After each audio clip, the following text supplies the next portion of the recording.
Hey guys, welcome back to my channel and thank you guys so much for watching. So a few days ago, a 29-year-old Nigerian man named Innocent Osegali was arrested in Italy in the horrific killing of an 18-year-old girl called Pamela Mastropietro. Apparently, Pamela's dismembered body was found last Wednesday in two suitcases, just 2 days after she walked away from a drug rehabilitation facility. Her family sent her to the rehabilitation facility so that she can get better. She was there trying to get better and getting well until a few days ago when she supposedly walked out of the rehabilitation center. 2 days later, she was found dead.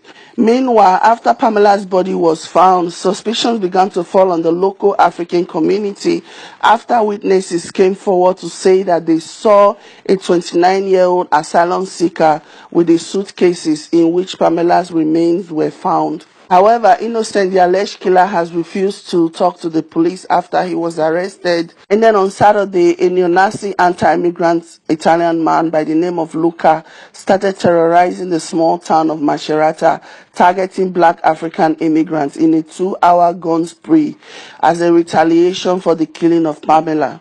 6 African immigrants were shot in the 2 hours tirade. 5 men and 1 woman were wounded in this fiasco. One of the victims is listed in critical condition and said to be suffering life-threatening injuries. Police later busted the 28-year-old Italian man as he tried to run away and he was arrested. He then gave a fascist salute and shouted "Viva Italia, long live Italy." So do I think Innocent killed Pamela on purpose? I don't think so. I don't think he killed her. I don't think he intended to kill her. According to the report, he is a drug dealer. He's a local drug dealer. I think he sold her drugs. I think Pamela overdosed on drugs. And because he didn't know what to do, we just chopped her body, which makes him an evil person because his actions selling her drugs is what led to her death. I think what happened was that when she got to where Innocent is or where Innocent was, she did drugs. She did more than her body was able to handle. Remember, she's been in rehab for a long time and her system has been clean. She's been clean. She's been pure. She's been sober. So then if there's one cardinal rule that health instructors always tell people, it is that those people who are drug addicts, people who are heavily addicted to drug, who then go on a rehab or whatever, once they want to get drugs, maybe they can't stay clean or sober and they want to start doing drugs again, it's always advisable for them to start small. So they are usually advised to start small until their bodies start building that resistance, because every little bit of drug they take is going to affect them, being that their system is so clean and they have been clean without drugs and everything. So I think what happened was that Pamela overdosed, and this idiot, this innocent, this shameless person, instead of calling the police or anything, he decided to chop her body up and dump her somewhere so that it will not be caught, because he was trying to get out of not going to jail. So personally, I think he deserves, if he's guilty of this, I think he deserves to go to jail. I think he deserves to spend as much time in jail as possible. And after that, I think he deserves to go to hell. My heart goes out to Pamela and her family. But in all of this, do you know who are going to suffer this?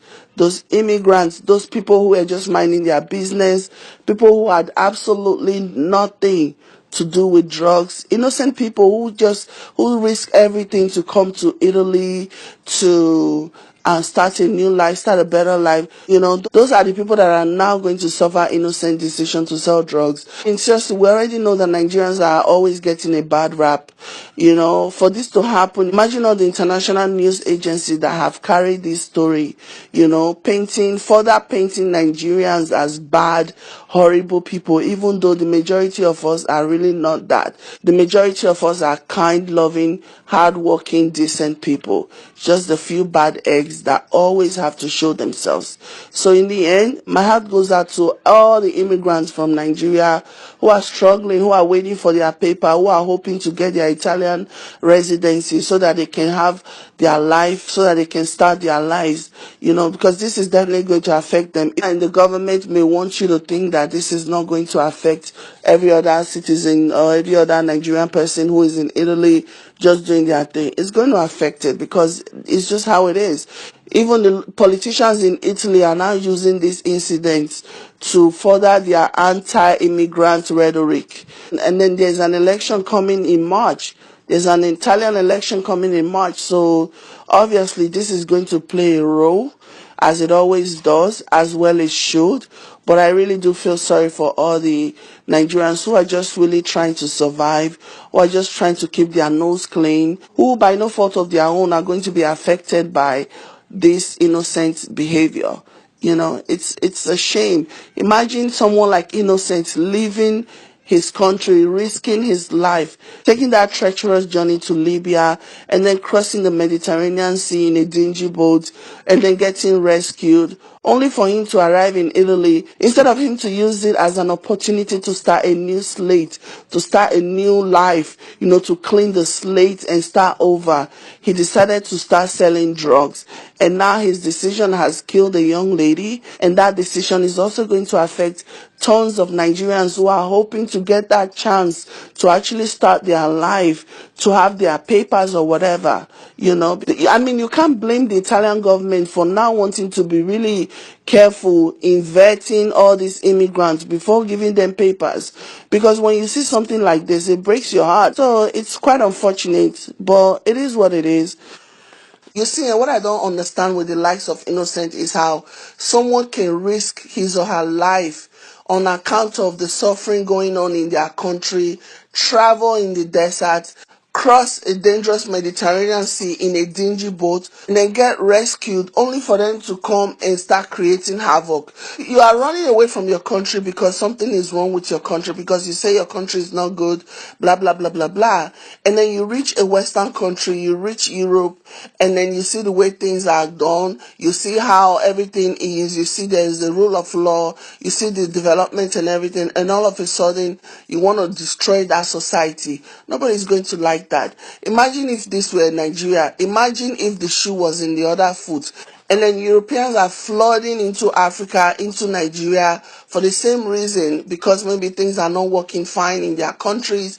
And then they come into Nigeria, and then instead of them to, you know, try to live a straight and narrow lifestyle, they end up doing drugs, selling drugs, and trying to destroy the society, that you have spent your whole life building. You're not going to be happy about that. You're not going to like that. You're going to be rebellious. I'm not saying what that Italian racist guy did was right, and nobody will look at the situation and be happy with it, knowing that a lot of the havoc that is now being committed in their country are being done by immigrants. You know, it's not fair. We keep saying our country is bad, our country is bad. I mean, we know that. We know our country is bad. We know our government is bad. But you as a person, you have to take some form of responsibility as well. You have to take responsibility for the part you played. For every time you bribed the police officer, for every time you cut a line, for every time you bribed your professor to give you a good grade, for every time you paid someone to sit in an exam in your place, I'm telling you, that is everything that you did to destroy your country. So let's not kid ourselves. It's time for us to tell ourselves the truth. Our country is messed up. Our government has failed us. I agree. But at the end of the day, what part did you play in destroying your own country? You as an individual, you as a citizen, you as a non-governmental body, what part did you play? For every time you bribe the police officer to let you go because you did not have your proper driving license or whatever, you, my friend, have made yourself part and parcel of the destroyer of the country. So stop blaming the government. Take responsibility. Take ownership of the part that you played. But if you feel so strongly that there is no hope in your country anymore, and you are able to travel out of the country into a functioning society, don't try to ruin that society. Don't try to destroy that society. Make that society better. Improve it better than you met it. Be a part of that society. Be a part of the progress of that society. Make sure that every decision you take is the one that is going to benefit that society. Because if that country did not look as good as it did, I'm sure you would not have traveled there. If that country was not peaceful, if that country was not law abiding, if that country was not decent looking, you wouldn't have opted to go there. So now that you are there, instead of being the problem, be a solution. Strive to improve that country, strive to leave your positive mark. Don't be a nuisance in that country. Because in the end, nobody is going to put up with your nonsense for long. You know, people are going to rebel, especially when they see that you are coming, you coming to their country is not improving their country. Instead, it's degrading their country. They're not going to sit back and watch you destroy their country like you destroyed your own. Nobody's going to sit for that. I mean, seriously, let's tell ourselves the truth. We need to tell ourselves the truth. Anyways, this is why I'm going to leave this. I want to hear, especially from our brothers and sisters in Italy and other parts of Europe, how has this whole thing affected you guys? I hope the whole situation is not too taxing for you guys, and I hope the government is protecting you guys. Do you trust the government to protect you, or do you think that you have become a target as a result of all of this? Anyways, leave your comment down below. Thank you guys so much for watching. And to my fellow Nigerians, please respect yourselves. Just because you have managed to destroy your own country does not mean you have to go and destroy someone else's country. These people sacrificed everything. A lot of people died. Africans don't know how to fight for themselves. They want to pray to God to come and change the hearts of politicians. These countries that you people are flooding into, a lot of people died to make sure that the country is as peaceful as it is. If you take your time to read a bit of history in any of the Western countries that you live in, you will know that people sacrificed everything. It was blood, sweat, and tears of others that made it possible for you to enjoy what you are enjoying today. Nigerians don't want to fight for what they believe in. They rather pray and wait for God to change minds of politicians. White people don't wait for God. They revolt. They will go out in the street and protest. Some of them will sacrifice their lives to make sure that the system works for everyone. It has been happening for a long time. Like I said, if you live in any country, just take a few minutes and read the history of that country. You'll be amazed at what you will learn from people who sacrifice their lives to make sure that their country is great. Anyways, I'll talk to you guys soon. Bye.